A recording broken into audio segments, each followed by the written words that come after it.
good. I'm kind of nervous, though. Kind of nervous. 2 cameras. Second time trying this. Crazy, wild experiment. A lot's changing in life. A lot has changed in life. Do do do do do do do. Do do do do do do do. Rubber ducky. Hello, Tina. Hello, not original. Hello, Frankie.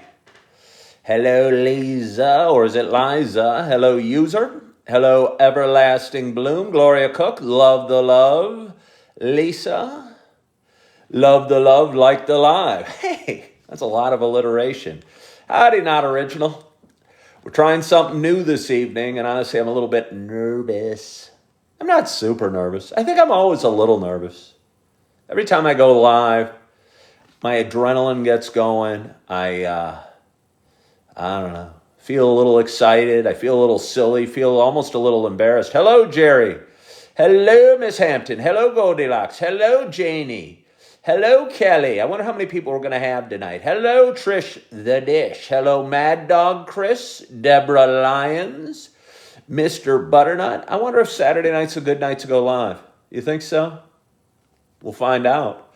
I was thinking, as I was getting ready for this show, that we might have a limited audience. The topic might not be perfect for Saturday night. Or because of that, it might be perfect after all. And I'm looking forward to it. I don't know how long I'm going to talk. I don't know how long my phone is going to stay charged. I don't know how long my computer is going to stay charged because I'm double screaming. I'm going live to YouTube and live here on TikTok as well because I'd like to, I don't know, get whatever message I have out to as many people as possible. And let's see what's happening over there. Hey, Ian, how are you? Jimmy C, hey, how are you? We got some people hopping on over on YouTube. I so appreciate that. We get a lot of viewers every day on TikTok. And again, I'm enjoying expanding, my platform on various social media platforms. So thank you for joining. And I've talked for about 2 minutes, so I better get down to the subject, lest I lose my audience. But good evening to you. My name is Ken Tracy, and this is a special edition of a live show that I do every morning at 8 o'clock, and I guess we're calling it a Saturday Sobriety Special. I'd like to say with Ken, but I think the title ran out of characters before I could add that, so we stopped at Saturday Sobriety Special. But anyway, the reason for it's simple. It was 2 years ago today. I was an everyday drinker and pot smoker. I drank alcohol almost every day from when I was 18 to when I was 53. And there were probably periods in there, 3 days where I wouldn't drink. Maybe if I was sick, I probably took some time off. But pretty much starting from college, I I don't want to say a heavy drinker. I know there's guys that drank more than me, and it's not about being a competition. Thank you, Jenny. It's not about a competition, but I was sure an everyday drinker. And it came to the point that I started feeling there's a problem. It came to the point that drinking was affecting my relationships. And to be honest with you, both those points probably happened 20 years before I quit. So a lot of us get to a point and want to quit. And there were probably a lot of times in my life that I felt like I should quit or wanted to quit or needed to quit. And I didn't. I soothed that indecisiveness with either cracking open a cold beer, and Heineken was my drink of choice, or smoking some pot and then cracking open a cold beer. And came to the point I started feeling pain in my liver, and I don't know if it was really my liver, but my liver area. And I don't know if there's any drinkers out there. I'm sure there's got to be some drinkers out there. Most of the world drinks. And it's so weird to me. The last probably 5 years I was drinking alcohol, I started feeling guilt about it and I started feeling shame and I realized there might be an issue and I started worrying that there might be a problem. For so long, I just kind of did it and I thought I was partying. And I'm sure a lot of you guys out there have used that term before. It was kind of an excuse to let your hair down, pardon the expression, to go a little crazy. It started on a weekend or it started at parties or what have you.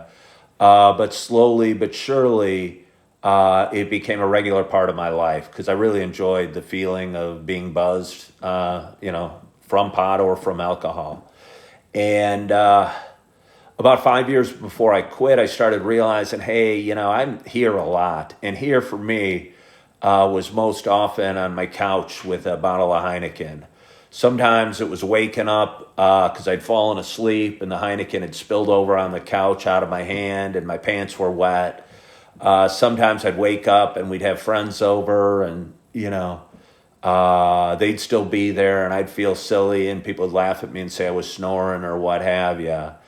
And slowly but surely, I realized that my drinking was a bigger issue than I wanted it to be and wanted to deal with it. And it was so weird. And I remember it. It was like 5 years before I quit. I started feeling weird that they actually sold alcohol, be it beer or hard liquor or wine, at liquor stores, that there were even liquor stores. Because I started realizing alcohol to be the drug that I think that it is today. And again, I just thought it was a party juice. And it was so socially acceptable, that I thought it was cool. And it made me cool. And it made me outgoing. And it made me funny or gave me a big smile or made me happy or made me interesting or made me wild or crazy or special. And what I started to realize over the years is it didn't really make me any of those things. It just made me kind of numb and kind of temporarily bury the anxiety that I think I struggled with most of my life. And with that being said, a little sip of water. I'm going to crack open, and I don't want to ruin it for you guys, but I am now a lover, and I still occasionally drink, and it's so weird. I'm going to, by the way, I don't know if there's beer drinkers out there, and if there's beer drinkers that drink out of a bottle, I think this is the easiest and coolest drinking tip, and I hate to give drinking tips on a sobriety special, but I'm going to because it's my show, so what the heck. It's opening a beer with a lighter. Rich man watching your live. Well, thank you, CJ, for hopping on. And please ask any questions. My life's pretty much an open book. If you guys got some questions for me, please make them serious. I want to make it, you can be a fun topic, or we can make jokes about it. But I prefer to, if you got some questions and you're worried about yourself, please chime in, ask a question, and I'll do my best to answer it. But anyway, this is a Beck's non-alcoholic beer. It tastes delicious, and I would say I often describe it as about 2/3 of the fun with none of the regrets of drinking a regular beer. And for me, I'm going to open it right now. And anyway, for any beer drinkers out there that want to know how to do it, it's a real easy trick. You grab the beer bottle, you take a lighter, you kind of wedge the edge in, and you go like that, and your beer's open. So it's kind of a neat trick. Reach out to me. I'll teach you how to do it. I'll give you a personal lesson, although I'm not encouraging y'all to drink.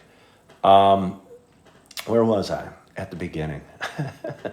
I grew up in a fairly regularish family in the Midwest, a suburb outside of Chicago. It was a fairly emotional family.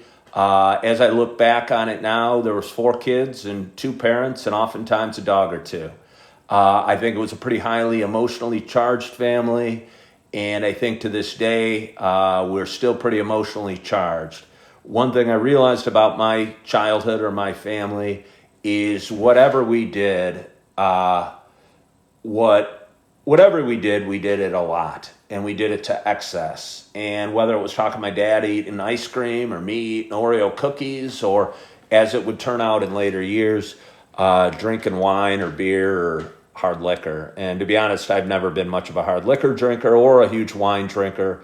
My drink of choice was always Heineken, and I often would joke that I was a Heinekenaholic. But anyway, my first experience really with drinking was probably when I was about 15 years old. I was at a buddy's house. I ran on the cross country team. They had a bottle or two of some hard liquor, and I remember like chugging straight out of it. And 5-10 minutes later, the buzz hit me, and it felt really, really good. I won't lie to you. It felt really, really good. We went out to a football game. I was sitting in the back seat. The window was down, and I saw one of my teachers walk by, and I remember to this day screaming, "Hey there, Mr. Haber!" And probably making a fool of myself at the football game as I was staggering around, very first time drinking. But I'll tell you what, it felt really, really, really good. Kind of from there, I'd be every once in a while at a party at high school or what have you. Wasn't until I got to college that I really started drinking heavily. And I ran cross country and track there, but I joined a fraternity. We had a keg on tap. I went to college. I was born in '68. I went to college in 1986 and joined a house in '87 or the end of '80, early '88, I believe. And it was kind of a crazy time at college, crazy time in a fraternity where we had a keg always on tap. And, drinking nightly was, for me at least, the norm. I remember there was a period, I was sitting in a class once in abnormal psychology. I would often drink to the point of blacking out. I'd be at a bar, I'd be with my friends, and next thing I knew is I woke up during the night at home, and I'd talk to my friends the next day, and they'd say, "Hey, you just got pissed off or scared or freaked out and ran home." And that used to happen more often than I'd like. I remember sitting in a class, it was abnormal psychology, ironically, in college. It was my junior year, maybe it was my sophomore, and thinking about how many days in a row I actually didn't remember getting home. And that's a weird thing. It's a weird thing and hard to imagine now, but it's true. And it kind of carried on and happened a lot throughout my life. I drink to excess. Again, I'm a guy that has a hard time stopping with anything, whether it's an Oreo or a bottle of beer or coffee or water or gambling or pot, it turned out later in life. If I find something I like, I tend to do a lot of it, which is great if you're talking about working out or, running or meditating or doing yoga or reading, life-improving books. I got to take a sip of this. I'm getting thirsty. But it's not so cool when you're talking about drinking or smoking pot or, heaven forbid, doing harder drugs. I think I was always smart enough or realized enough that I liked the feeling of being buzzed too much to try any harder drugs. I think I always knew if I would have tried something harder than smoking pot, let's say, I would have liked it too much and I knew it was just a slippery slope that would have been a whole lot of trouble for me, so I chose not to. Same's kind of true with hard liquor. I know I drink very fast, and if you're drinking very fast with hard liquor, you can find yourself in a really dark spot really, really, really quickly. There was one time I thought about it recently, the time I was probably closest to death. It was near the end of high school. My buddy had a bunch of his parents' bottles of hard liquor in his basement, and he brought it over to my house. My parents were gone for the weekend with a couple other friends, and we were just chugging the really grotesque amounts of hard liquor straight. And I remember going, "Hey, look at me, I'm dancing," because the buzz felt so good, and it was so awesome feeling. But it wasn't that awesome feeling later that night when I woke up in a bathtub with vomit all over me, and I couldn't stop throwing up for the next, I don't know. It was embarrassing. I don't know. My parents never called me out on it, but I did my best to clean it up before they got home. But I'm sure the smell of booze and vomit must have still permeated the home. And Yeah, it was a yucky feeling, and I think that was probably the closest I was ever to death from drinking to alcohol poisoning. And it's just scary looking back because when you're drinking hard liquor and you don't have any experience and you've never gotten sick on it before, you can almost just chug the stuff like it's water. And, it's like a time bomb inside you where 5 or 10 minutes later, that time bomb's going to explode when that alcohol starts getting into your system and, doing what it does to the body. But anyway, graduated college. Didn't really. I think I was always. I don't know. I've never really called myself an alcoholic. Never called myself an alcoholic. I to this day don't know if I really ever was. I mentioned at the beginning that I quit 2 years ago. 2 years ago on this day, which is the purpose of this story or of this video tonight. And honestly, quitting's not been that hard for me. I mean, there's challenges to it.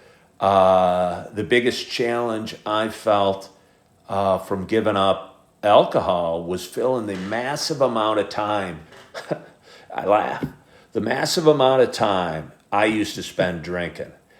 And a lot of times I'd be,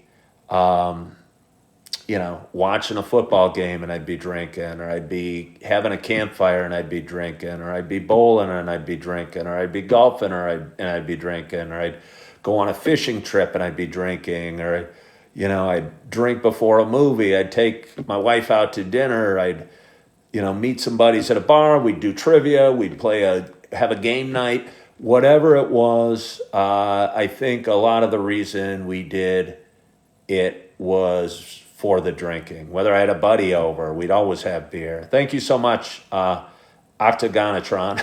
That's a great name. Whatever we were doing, we had an excuse. It's just, I think, kind of an excuse in hindsight to drink. And when you give that up, you wake up one day and you go, holy crap, what am I going to do with my day? What am I going to do with my day? I'm not meeting my buddies out to watch a football game. I'm not, as interested in bowling. Golf's lost some of its luster. All the things that I used to enjoy, were encapsulated or were surrounded by bottles of Heineken or bottles of beer. And Bear asked, did drinking impact my relationship with my family? I'm sure that it did. I mean, I'm twice divorced, and I guarantee drinking had a connection to both divorces and both a ton of struggles, a ton of relationship issues.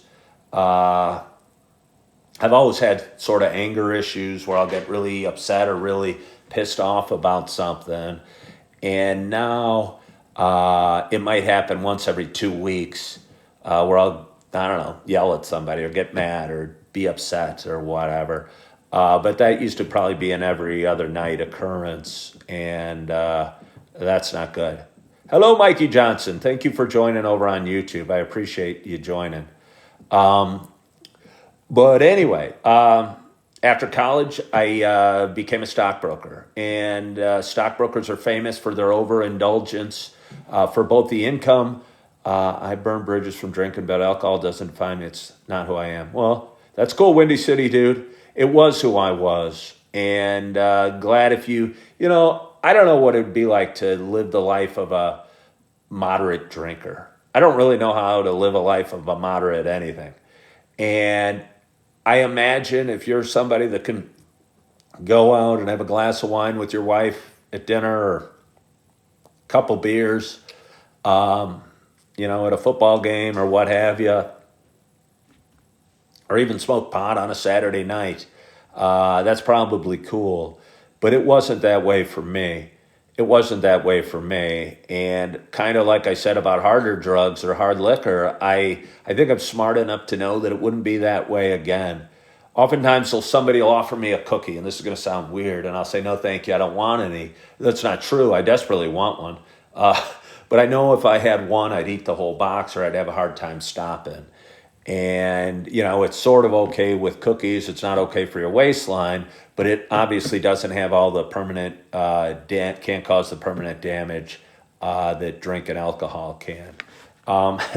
Anyway, I hate to be promoting bad behavior, but I'm going to remind anybody that this is a non-alcoholic Bex. There's times in my life. Congratulations to Dr. K for being 17 months sober. Way to go. Led me to abuse alcohol, but used to go out and drink moderately. Okay.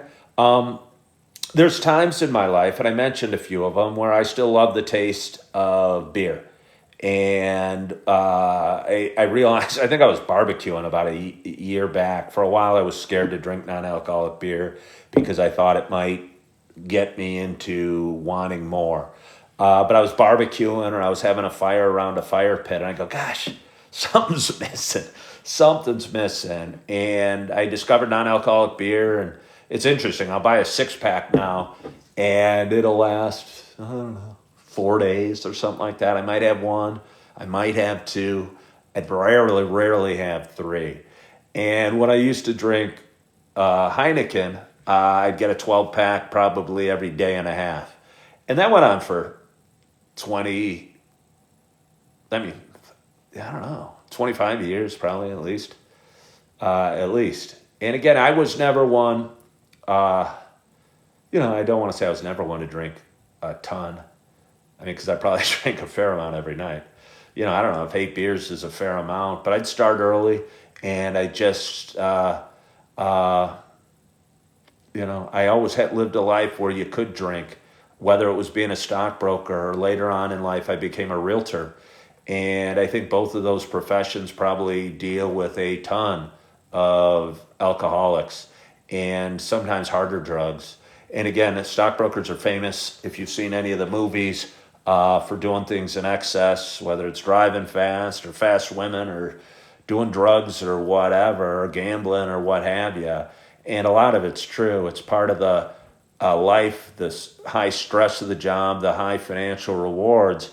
And, we'd go out at lunch and get pretty, and drink fairly heavily, and come back and prospect and keep working because, you're buzzed. We were cold calling. It was a lot more, cold calling was a lot more fun when you're drunk. But just me and Crosby asked, have I ever had a doctor check my liver? I get blood tests occasionally. I've never actually had any special liver tests. And I could be wrong about this, and I'm not an expert in this at all. But I don't know how much they can do to repair the damage of a liver. I think the best thing I could do is stop drinking. So that's what I've done. And I could be wrong. I'm not a doctor at all. But let me have a sip of this. I am kind of thirsty, and it does taste pretty good. So hold on. I'll tell you one. It's really, really good. It's really, really good. And again, I'll probably have one or two. I brought 2 out for the show in case I was drinking a lot. But I'll tell you what. And that's what's different. That's what's changed about me. I've been sitting here next to an open beer. It's a non-alcoholic again, but for 10 minutes without drinking it. Let me tell you what. That wouldn't have happened with an alcohol beer if I was drinking an alcohol beer. Everlasting Blue Mast, if it tastes just like regular beer, it sure does. Again, it's about 2/3 of the enjoyment with none of the downside. And the downside, I think a lot of people think the worst thing about the drinking, obviously DUI is an ever-present danger. And I'll be honest, I've gotten a DUI. I didn't quit after the DUI. I got a DUI in August of 2019. I still drank for another 2 years after that. I probably drank less. I certainly drove and drank not, although once I did, which is embarrassing. But there was probably, I got arrested for drunk driving once, but I probably could have been arrested 100 different times. And I don't say that thinking it's cool at all, but I think there's a lot of people out there that push the envelope when it comes to drinking and driving. And I cannot tell you how many times at the bar I'd be calculating, well, you burn off 1 beer an hour. I've been here 3 hours. I've had 4 beers. I weigh 200 pounds. You're running numbers. But again, you're pushing the envelope. And that's a dangerous envelope to push because I'll tell you what, it wasn't fun getting a DUI. I was fortunate not to hurt myself or anybody else. but just the financial costs, the embarrassment, the legal hassle. There's a lot of them. And again, I was fortunate. I was fortunate because, I didn't hurt anybody else or myself. But anyway, where was I? Where was I? Somebody asked if it affected my relationships. I think I struggled, and a lot of people out there. I struggled with depression and anxiety and sleep issues most of my life. And I always thought that drinking or smoking pot was helping my anxiety or helping my depression, and was the only thing that I could do to be happy and to feel like everyone else and to feel normal and to feel comfortable and to quiet the inner voices that were in my head. And honestly, I think a lot of people are out there because I do a fair amount of, thank you, Jimmy. I do a fair amount of videos where the subject of drinking comes up. I think that's an important topic. But I think that alcohol and pot cause anxiety. They don't cure it. And I know, that offends, especially a lot of pot smokers. Not too many people out there are actively defending alcohol because I think we all know it's kind of bad for us. But I'll tell you what, I sleep a lot better. I'm a lot calmer. I feel less anxious day to day. And I was thinking about it. I was showering shortly. I got dressed up for you today, by the way. I showered and I put on a white collared shirt. I was showering up there, and it's hard to explain for me. The biggest impact of me not drinking is being able to enjoy the moment. And what I mean by that, I was showering up there, and had I still been drinking, I would have wanted to hurry up my shower so I could get downstairs and have a beer. Or if I had a beer in the shower, which was fairly commonplace for me when I was drinking, why wouldn't I? If you spill it, it just kind of washes down the drain, I thought. I'd be worried that it'd run out, and what was I going to do when my beer ran out? Or I went out to coffee with my wife today, and we sat there, and I wasn't really in a rush to get home at all. And if I'm on a drive, I'm not in a rush. If I'm in a meeting, I'm not in a rush. My life doesn't feel in a rush these days because I'm okay with where I'm at. And I mean, literally where I'm at. I remember sitting in meetings or interviews even, or appointments, and going, wow, I hope this ends soon so I can get home or get to my car. And get out of here and get some beer or pot. And that was how my life was. And say that too. It was nice to sit and chill. It was always in a rush. I could never be in the moment because I was either looking ahead to when I could smoke or drink next, or living in regret, because I can't tell you how many times I woke up hungover, feeling horrible or feeling embarrassed or feeling stupid or feeling like, wow, I got drunk and gambled away a ton of money, or feeling stupid in all the ways that drinking can make you feel stupid. And I've seen, movies about it where, I don't know if we've all been there, but I was certainly there. Hello, Joey. I've certainly been there, waking up and going, I'm never going to do this again. And, by 2:00 that afternoon, you're feeling crappy and you're feeling tired and you're feeling dirty and you're feeling sweaty and you're feeling yucky and you're feeling hungover. And the one way, and this was God's, curse for us, the one way to make yourself feel better would be to drink or to smoke pot again. And it works. They say the hair of the dog that bit you, and it's true. I cannot tell you how many times I'd be hungover and I'd smoke a little pot in the morning, and suddenly I'm feeling like, hey, it's party time again. And when are we going to have our next beer? Let's just, put the pedal down and start drinking. And again, because I was a stockbroker, which gave me a fairly flexible schedule, and when I became a realtor, it was really Katie bar the door. A lot of being a realtor, Okay, Dr. K said 95% of his problems disappeared when he stopped drinking. That's right. I wouldn't even say 95%. I'd say, and I mean, I have different problems. We all have different problems, but I mean, more than half,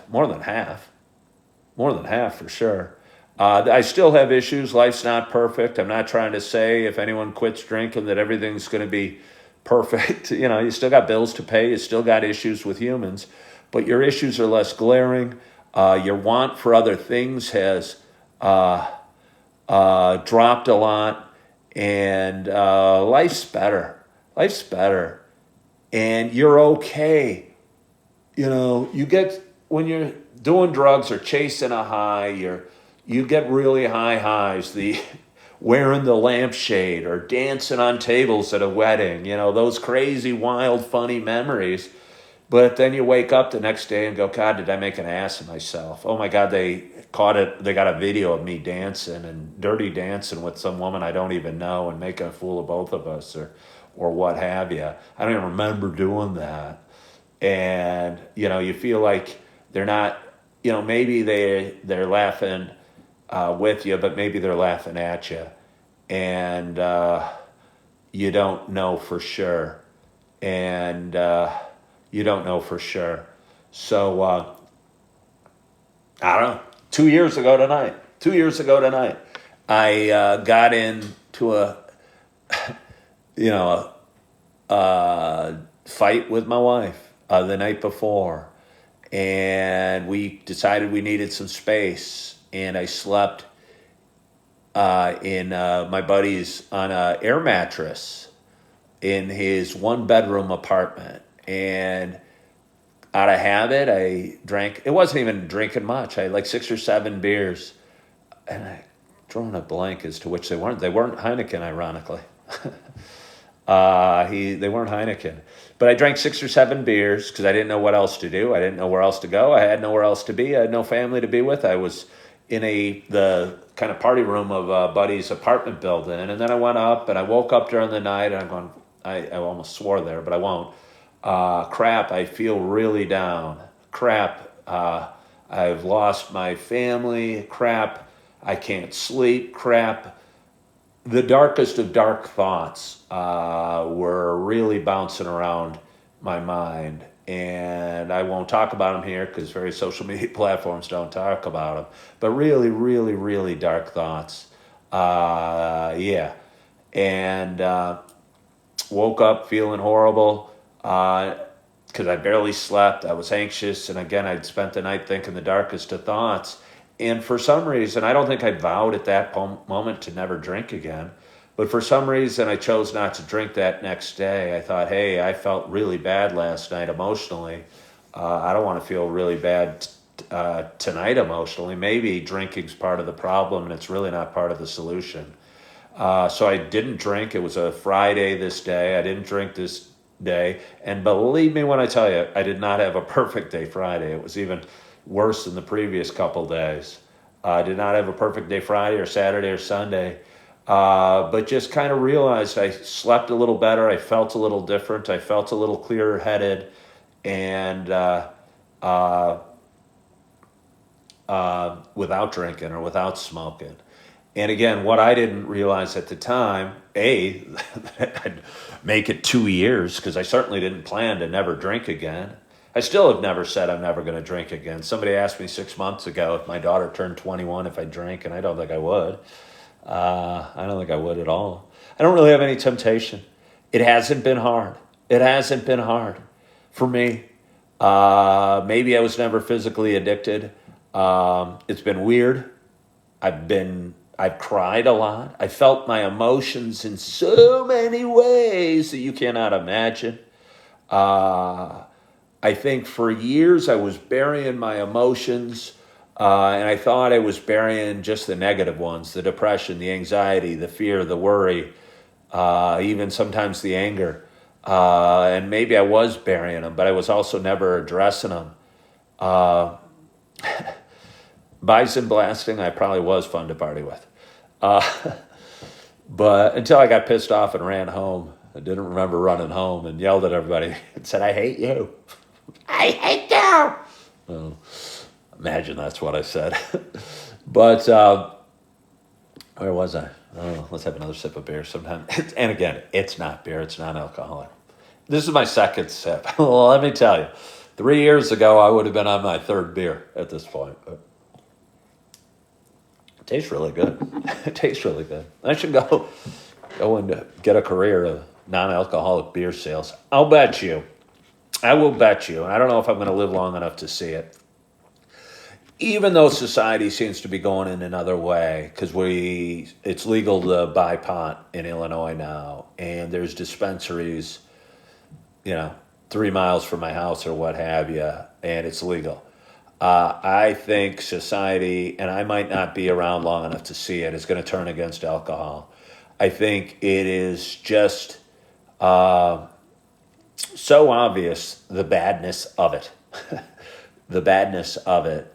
And again, it might seem crazy, but you see signs of it now, and you see people on social media being sober dad or sober TikTok or sober this or bragging about being sober and how their life's better. And again, I caution people, your life's not perfect when you stop drinking, but it's a lot better.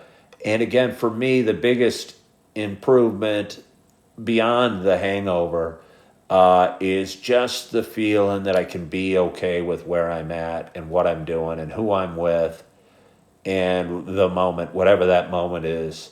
Because so often in life, I'd be in a rush to get home or a rush to get my car because I kept my one hitter in the car and I couldn't wait for this appointment to get out so I could get home, get in the car and, smoke. And it seems so stupid, but it's just the way life was for me. And it feels better that it's not. I was talking about realtors again. A big trouble with real estate, at least for me, a lot of that career is being uber social and going to parties, mixing it up with people, meeting a lot of people, going out. There's a lot of the offices that have parties with all the alcohol you could drink, or they'd have after hours at bars, or we'd be wined and dined by mortgage brokers or real estate attorneys or home inspectors or what have you. And networking events. And so a huge part of that whole career, I'll bet you a lot of people in that business have drinking problems. Excuse me. And I think, I'd be curious. I know what I used to drink, and I know what my friends used to drink, but I think a lot of people out there drink too much. And, probably drink too much, and might be afraid to admit it, and might be ashamed of it, and might sneak it, or what have you. I never even was smart enough to sneak it. I just thought I was cool. I just thought I was... I wasn't sneaking. I was sitting on the couch trying to hold on to my Heineken. Probably slurring my words and starting early and falling asleep where I was and waking up in the middle of the night feeling crappy, thinking I had a sleeping problem or an anxiety problem or a depression problem. What I had was a drinking problem, and I didn't know it. And again, stopping hasn't been hard for me. It's been weird. It's been life-changing, but it wasn't, I drive by 50 liquor stores a day, slight exaggeration, but I got a can of beer in there, and I think there's a bottle of whiskey in our freezer in the garage. I don't know why it's there, but I saw it there the other day. I was getting some ice cream. And, I could drink if I wanted to. Your ex has his first drink with his Cheerios at breakfast. Yeah.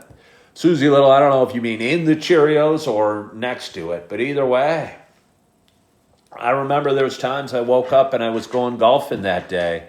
And I woke up, I was kind of hungover. I felt stressed, felt anxious, felt I was out of sorts, and cracked a beer at 6 a.m. because I had an 8:30 tea time.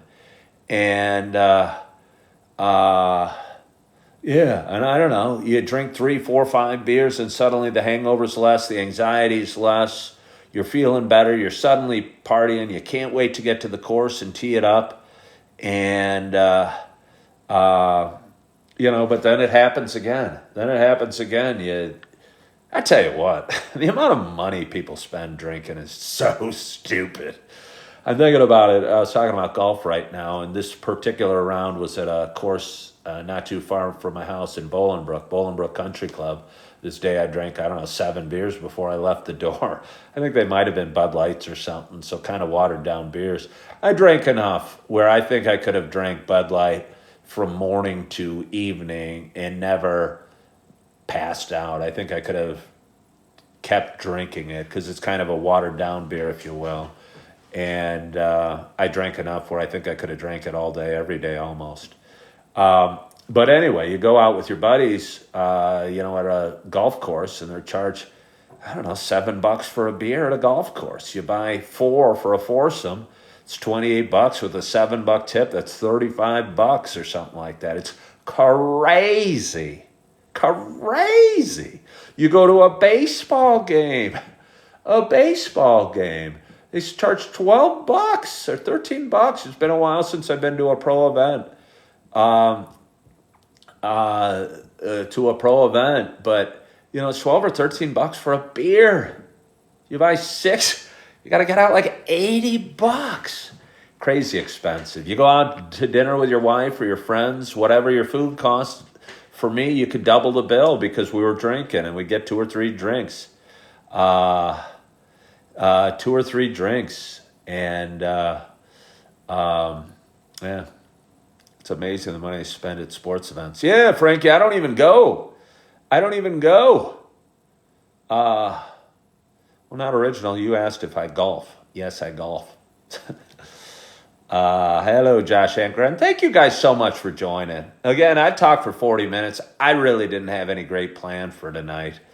And I didn't have any great plan for tonight. And I didn't know what I was going to say or what I was going to talk about. I knew the theme was going to be drinking.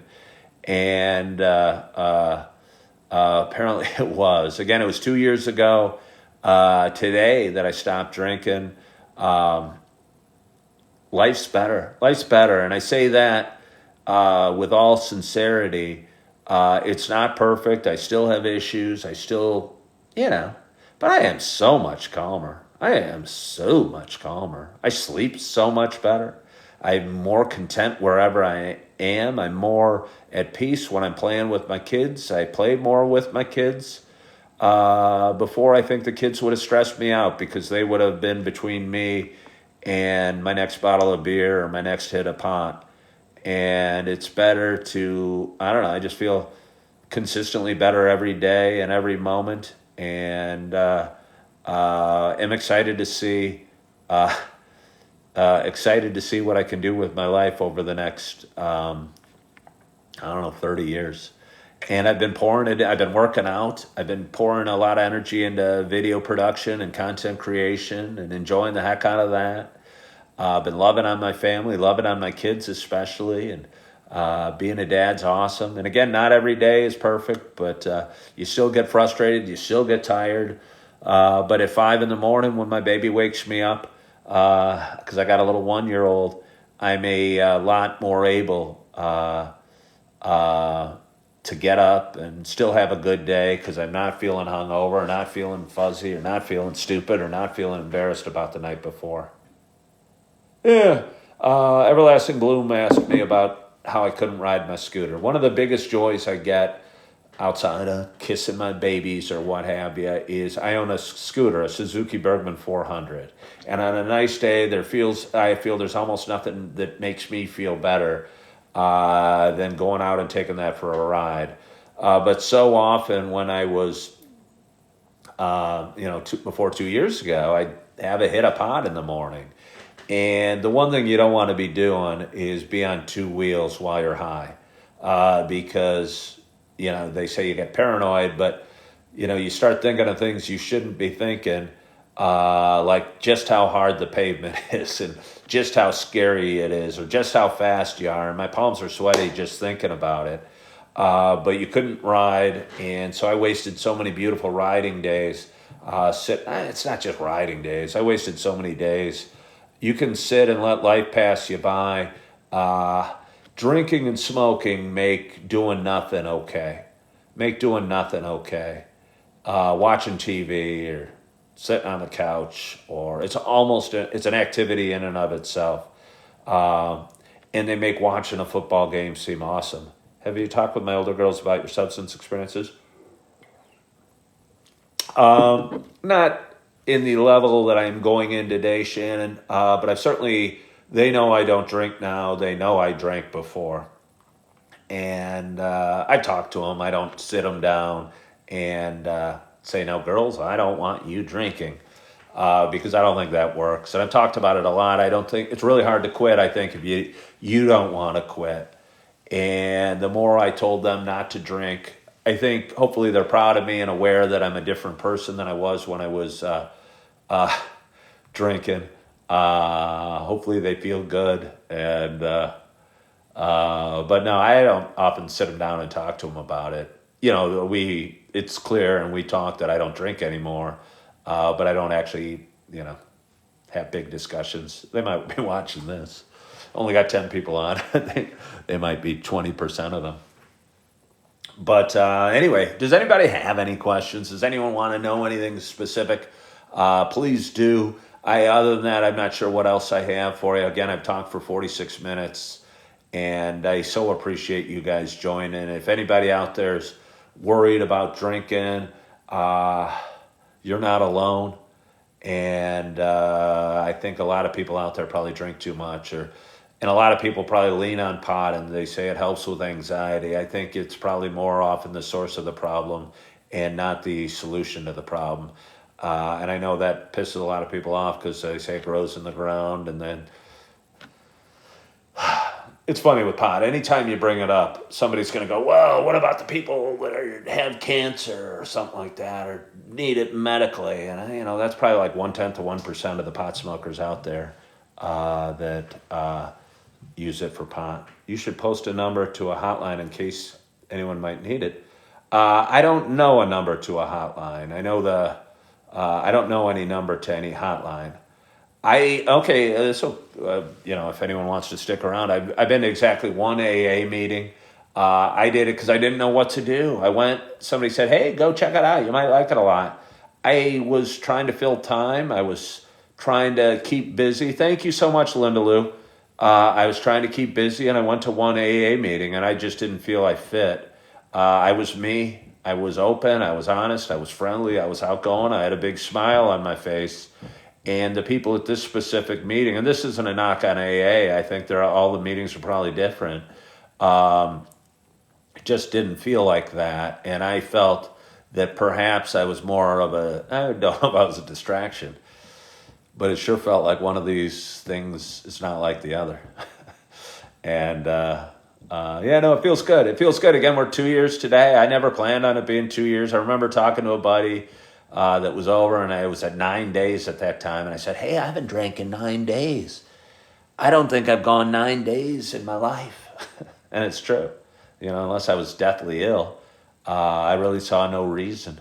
And I drink and smoke every day and liked it and thought it was awesome. You got to do what works for you. We're all different. Appreciate you. You're commenting, Linda Lou, and Non-Original, and Everlasting Bloom, and Shannon. I love that you're here. And some other names I know. Again, if anybody has any questions, I'll sit here and answer anything all night, or at least till this non-alcoholic beer is gone. But that's kind of my story. Hey, Swagzilla, thanks for joining. Thanks for joining, Ryan Whitman. And thank you guys for tuning in tonight. And again, if anybody has any questions about anything, booze or drug related, I'd be happy to answer them. Can you tell the story of tearing your esophagus? Okay. If you'd like to hear the story about me tearing my esophagus. It was drinking. It was more than drinking related. It was definitely connected to drinking. I was in college, and I always could consume beer fairly quickly. And I don't know if you guys have ever chugged beers or done beer bongs or shotgunned a beer, but I've done them all. And I used to be really good at shotgunning a beer. And shotgunning a beer is where you stick a pen through the bottom of a beer can and then you hold it up to your mouth and you pop the top and you go gulp, gulp, gulp, gulp. And I could get one down in just over 3 seconds. And that's a very quick amount of fluid going into your body in 3 seconds. I think 3.2 seconds is what I did or something like that. And I did a few one night at a party. Not a party. It was, I mean, we were always kind of partying at the fraternity, to be honest with you. We were drinking, but it wasn't an official party, and we were going to go out to the bars afterwards. And I think after my third or fourth shotgun, I don't know why I was shotgunning beers that night in particular, other than I felt like it, I didn't feel so good. And I kind of went outside, and it was a dimly lit place or area, and I went, bleh, and out came this darkish liquid. And it was, and I wasn't rare. It wasn't rare for me to throw up from excessive drinking, but it never quite looked this shade. And I kind of didn't feel very well. And I went inside and sat in the TV room for a while. And some people were going to a bar. And although I didn't feel well, it's what I did, and it's what our life was like. And went off to the bar. I think I went to C.O. Daniels, if there's any University of Illinois students out there. And didn't feel so well, kind of hung out at the bar for a while, came back home not feeling so good, went to bed and woke up sometime, I don't know, 3 or 4 in the morning and went into the bathroom. And as soon as I opened the stall, I went, and I'm sorry to be so graphic, but it was. And out of my mouth came this spray of blood. And I'm getting, it's a yucky feeling just thinking about. And I said, whoa, and then kind of went back and laid in my bed. Kid you not, there was a guy across the hall named Steve Heimbaugh who went in there maybe a couple hours later, and he was Christian, he was a nice guy, and the next thing I know, he's literally crawling into my room. He fainted because there was so much blood in the stall and in the bathroom. And it looked like a slaughterhouse in that stall area. And he goes, what the heck just happened, or what happened? And I explained it to him. My friends or roommates drove me to the hospital at school at the University of Illinois. I think it was called McKinley Center. They joke, and I won't tell you what they called it. But anyway, I was kind of put under observation there, and they checked my blood levels and my fluid levels, and maybe it gave me an IV, but sent me home later that night. And that was on a Saturday night.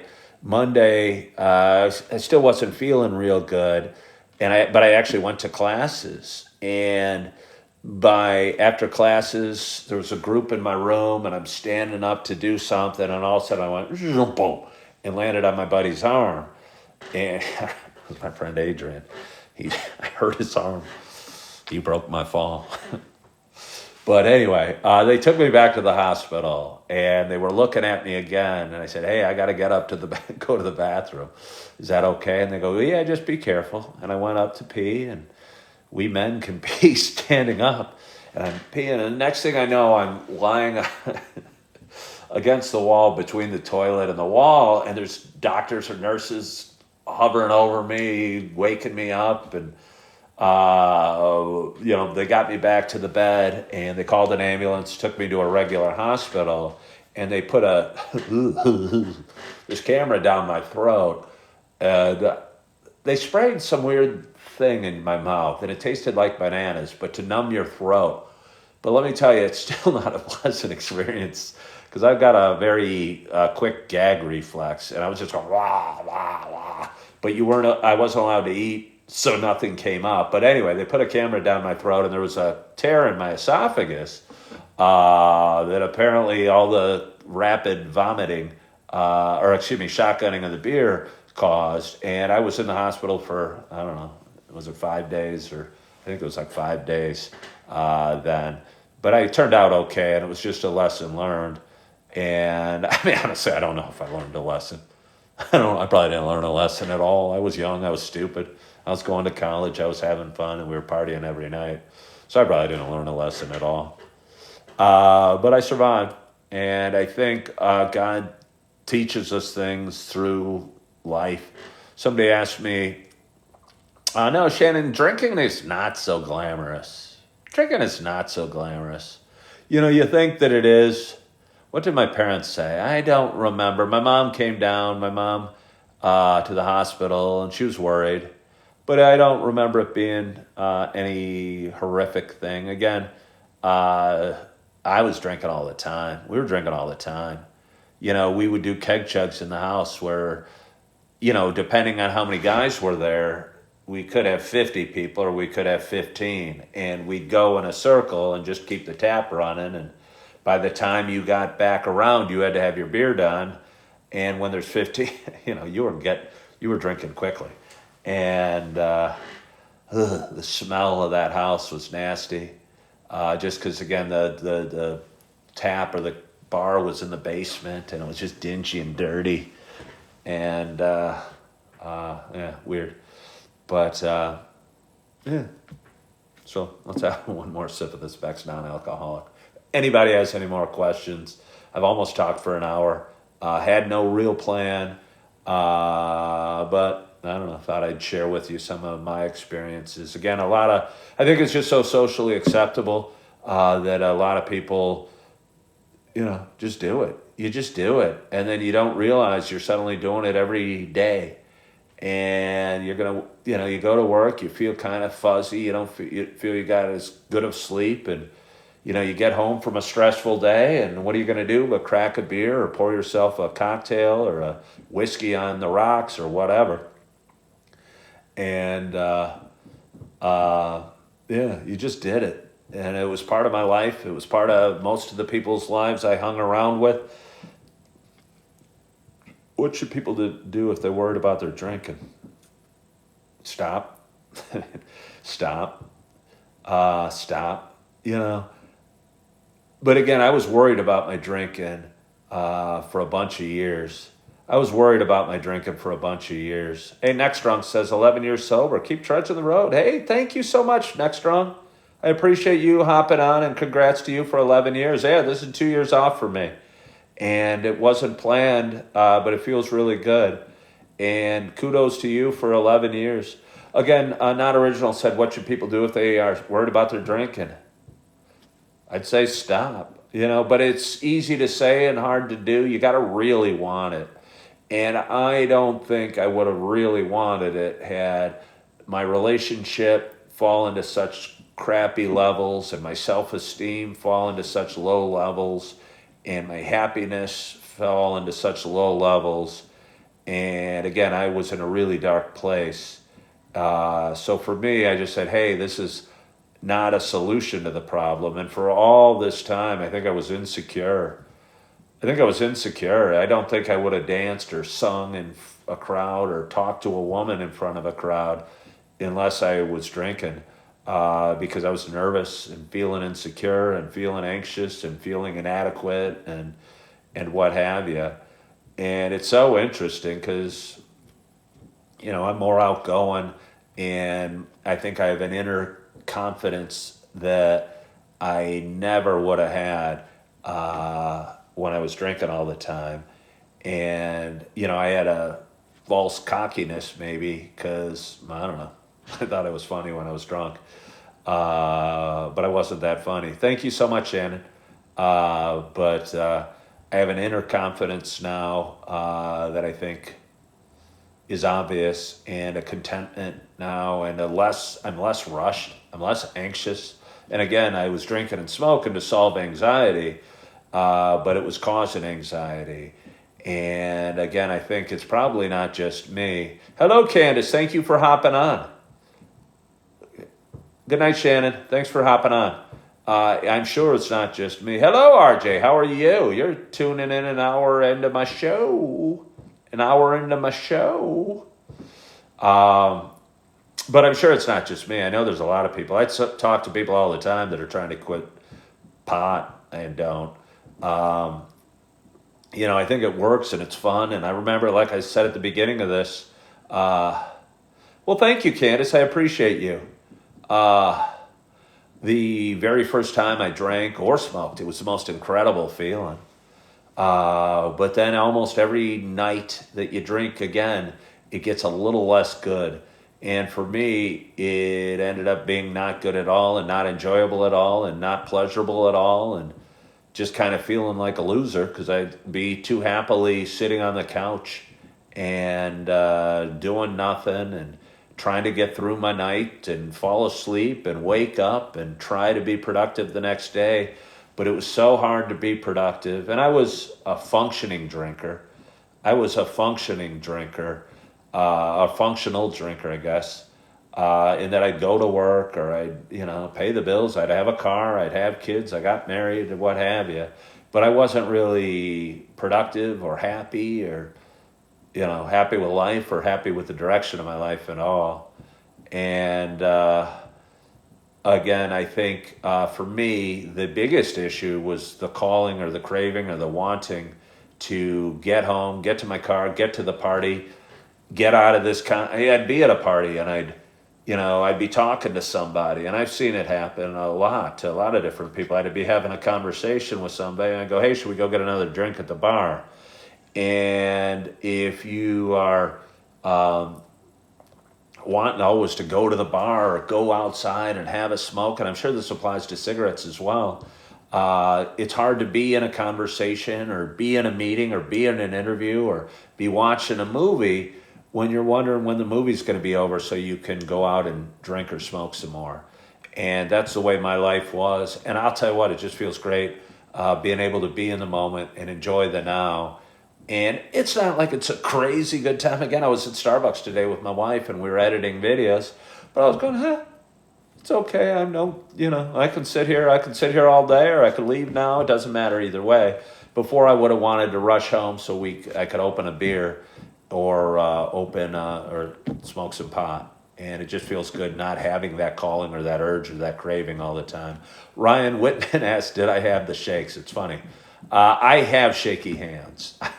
They called me Shaky. Jamie Monroe called me Shakey's Pizza in first grade. There was a pizza chain down the street called Shakey's Pizza, and I've always had shaky hands. So I don't think I had the shakes connected to drinking in any way. And I don't think I had any shaky hands connected to drinking in any way. Welcome aboard, Rachel and Ricky. Welcome aboard. But anyway, if anybody has any more questions, I'm welcome to take them, and I'd or be happy to take them and answer any questions.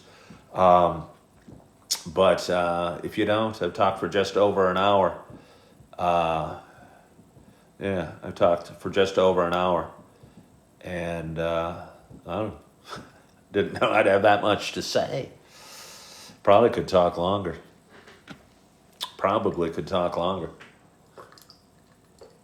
Thank you for joining, Jonathan and Andrea.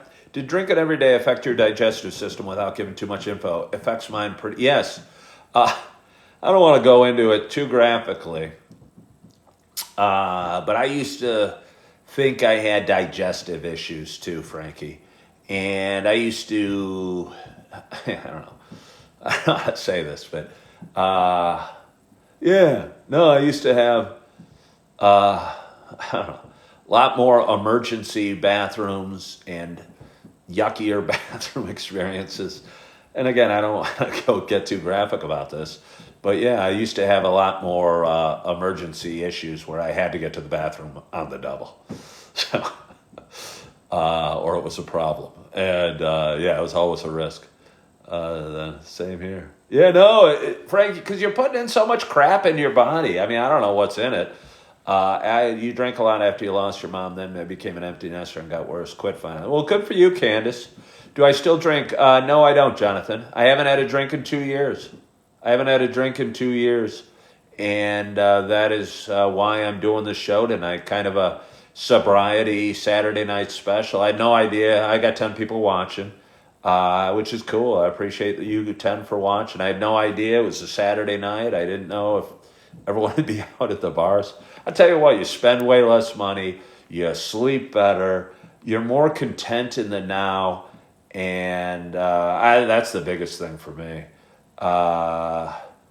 That's the biggest thing for me is being more content in the now and looking forward to whatever I do next, whether it's going to bed or watching a movie, or if we're probably not going to play a board game or something, but uh, just more content in the now and not in a rush to be somewhere else, whether it's if you're having a conversation, you're having a conversation. You're not going, God, I wish this would end so I could go to the bar and get a drink or go to the garage and smoke. Oh, yeah, do I do morning coffee. It's nice to hear from people that have dealt with what you've gone through. So glad you're better. Well, thank you, Candace. Yeah. And again, life's not perfect. I'm not trying to pretend to anybody you stop drinking and all your struggles go away, because we all have issues and life is filled with issues. You just have to deal with them. You're more head to head with them. It would be so easy if I was angry, worried, anxious, depressed, whatever other negative jealous even, to drink a beer and smoke some pot, and those feelings would kind of go away for a while. But then you'd wake up in the middle of the night at 2 a.m. maybe, and whatever yuckiness is in the alcohol would be making your heart race, and whatever negative emotions you'd have would be hitting a lot harder. And could you ever stop drinking 100% non-alcoholic? I don't know what you mean, Rachel and Ricky. I don't know what you mean. Could I ever stop? You mean not drink this? Hello, Palm. Thank you for joining. I realized drinking made me feel worse about losing my mom. Yeah. They always said it's a depressant. They always did. They always said it was a depressant, and I always kind of tuned them out and thought, no, it's not for me. It makes me happy. I'm a happy drunk. And Jonathan, Andrea, it's a non-alcoholic beer. Don't be too confused. I'm drinking it very slowly, by the way. If it had I don't want to get into it, Rachel and Ricky. But anyway, if anybody has any questions, quit dating also. Well, I don't know how, it's so weird. I can't even imagine having a healthy relationship with the amount of drinking I did. And I just think you're not feeling good about yourself. And if you're not feeling good about where you are and who you are and what you're doing, you're going to have a hard time. I was just too drunk most of the time to have a healthy relationship, or too high, or too not me. And I'd rather be me, and I talk about that a lot, being real and being who you are and being the best you are. And again, I was 52 years old, or 53, I guess I'm 55 now. I was feeling soreness in my ribs. I'd kind of resigned myself. Why don't you stop in your second marriage? Because I wasn't ready to. That'd be the best answer, because I wasn't ready to. Because I wasn't ready to. Because I wasn't ready to. And it's hard to stop if you're not ready to. And I've talked about this before. You can't stop because your parents or your wife or even your kids, I don't think. You got to stop because you want to stop. And I wanted to stop. And it's been kind of easy for me since then. And again, when I say easy, I don't want to make it seem like life's easy, because I've dealt with more challenges. But I'll tell you what. I have dealt with some serious struggles over the last couple of years. Some seriously hard days. And I think if I was still drinking during the last couple of years, I might not be sitting here in front of you today, because the struggles I was going through and the emotional struggles I was going through, and you add into it the physical damage and emotional damage you're doing when you're drinking alcohol, would have been too much, I think. And I don't know if I'd be sitting here in front of you. But every day I feel a little bit of pride, and I'll tell you what, you wake up, even if you don't get much sleep, you feel a hell of a lot better. I can't tell you how many times I'd wake up at 2 and 3 in the morning and be staring at the clock and going, crap, I got to get up at 6:30 or whenever. please go back to sleep, please go back to sleep, please go back to sleep. And you'd be staring at the clock or your phone or whatever, your watch, and hoping to go back to sleep. Now I don't even really worry about it a heck of a lot. I don't worry about it. I don't stress about it. If I sit there, if I had to get up on 4 hours sleep, I could. Yeah, Jonathan said his stepson he's trying to get him to stop, but he's not ready. It's hard. I do your best to not even try to get him to stop almost. Uh, yeah. I just don't, I just don't know what you could do to get somebody else to stop. And I just don't know how it would work. I'll talk about this. You dream again. When you're drinking every day or smoking pot every day, you don't have dreams. Or I didn't have dreams. I didn't have dreams. And you could say this figuratively or literally. I think I was satisfied sitting on my couch drinking and smoking pot every day. I stopped hoping for better days. I was content with sitting on my couch and being buzzed. And but you also literally don't have dreams in the middle of the night, because I don't think you get in a state of REM sleep, the deep sleep where your body, and where the dreams occur. I'm not a psychologist or a dream expert, but you wouldn't get in that deep sleep where you have dreams. And now I do, and I have dreams every night. And I'll tell you what, it was almost fun to go to sleep. It was almost scary sometimes because I still had a lot of emotional stuff going on. Would you have stopped if the divorce didn't happen? Was that part of my rock bottom? Certainly was. Certainly was. I think I wanted to stop. I almost think the marriage at that time was part of the reason I couldn't stop. Was part of the reason I couldn't stop. And was part of the reason I couldn't stop. I think we both had our issues, to be honest, and we both did things that probably weren't as healthy for us as we want to be. And in some ways, we were probably enablers for each other in an unhealthy lifestyle. So I think the breaking up at that time was necessary for me to look in the mirror and say, wow, I don't like what I see. And what's the easiest way to fix it? It's hard saying I'm going to be in great shape tomorrow, or I'm going to have $1 million in the bank account tomorrow. But I'll tell you what, the day you stop drinking, you're going to start feeling a lot better about yourself if you're a problem drinker at all. But again, for me, it wasn't that hard because I don't think I was ever physically addicted to either pot or alcohol.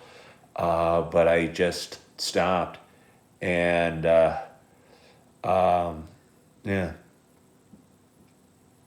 wanted to. So,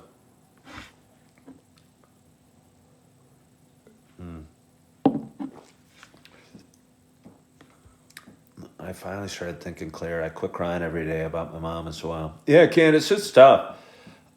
It's tough. I mean, I struggled, and I had a lot of days. You'd feel your emotions. You have no barriers, nothing to hide your emotions. You'd feel them in a massive, massive way. Because again, I was so used to numbing my emotions, and I'd cry. I'd get. My stepson says he's not addicted to drinking, but he gets so angry. John, I don't know how old your stepson is, but yeah. I would have been pissed off if somebody kept telling me I needed to stop drinking too. Because when I was drinking, I think my best friend was a bottle of booze. Well, not booze, but a bottle of Heineken or a joint. I didn't really smoke joints, but I think that was always my best friend. And I would have probably had a hard time quitting until I wanted to. So I'm sure that's probably true for your stepson as well. And yeah, I probably wouldn't. Here's an interesting kind of similar. What if a gambler quits? Would you say a scratch off? What are you talking about? I don't know.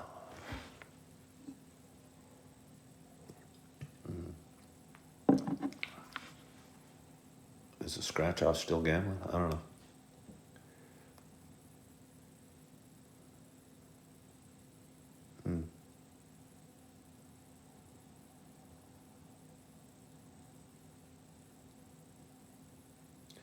Gambling, or Jonathan Andrea wants to know if I'm single. That's a long story. That's a long story. And I don't want to go down that story right now. I'm not hiding from it. It's just a long story that's not connected to not drinking. Yeah, nothing. I don't mean to. It was just a long story. I talked about it a lot. So I'm not single, but yeah. My wife and I are doing everything we can to mend our relationship and to put the pieces back together and to be the best people we can for our. We have two beautiful babies. We have a 1-year-old named Eve and a 2.5-year-old named Augie. And we are both committed to giving them the best possible chance at having the happiest possible life. And I know their lives, if yeah, thank you.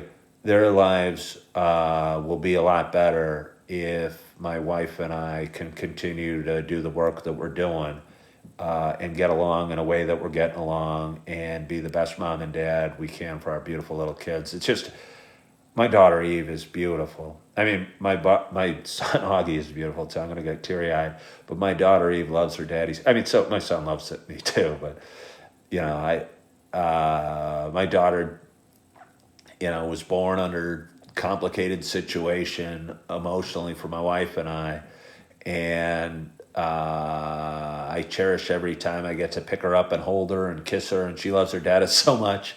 And she crawls really fast at me, and she sees me. She gets a big smile on her face, and it wouldn't have happened, and I wouldn't have been able to. Yeah, again, I'll leave it at that. So, but anyway, yeah, no, it is. I appreciate you guys for hopping on. I've talked for about an hour and 20 minutes, and it feels good. If you have any questions, I'll keep talking. But if you don't, I don't know. Let you go on with your Saturday night. And 7:15. I'm up late. I was in bed by I don't know. Jonathan, I appreciate you saying that. I don't know if I'm amazing. I'm me. I'm me, and I'm imperfect, and I get angry. I've had a bunch of issues. I'm me. But I appreciate you saying that. So thank you. And I hope you guys follow my page. I post a lot of videos. I go live at 8 in the morning every day.